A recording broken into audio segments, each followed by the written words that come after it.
السلام عليكم ورحمة الله وبركاته. الحمد لله رب العالمين، الصلاة والسلام على سيد المرسلين وعلى آله وصحابه أجمعين. জাতীয় নির্বাচনের পূর্বে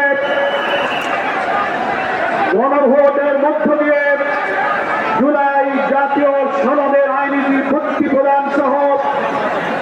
5 দফা গণদাবিতে আজকের ঐতিহাসিক পল্টন মোড়ে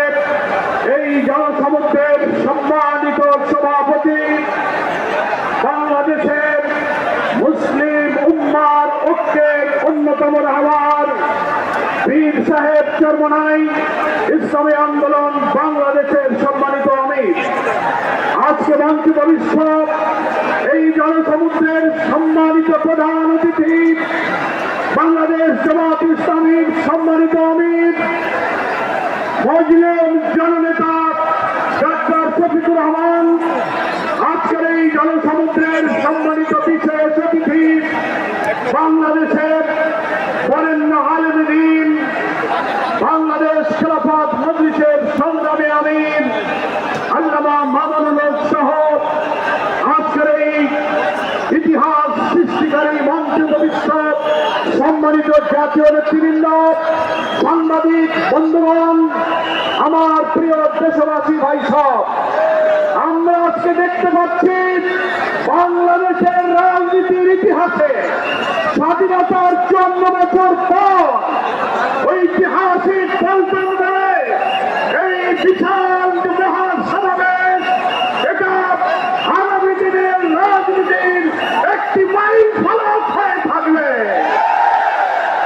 এটি মুসলিম উম্মার ঐক্য, রাষ্ট্রিক মানুষের জাতীয় ঐক্য।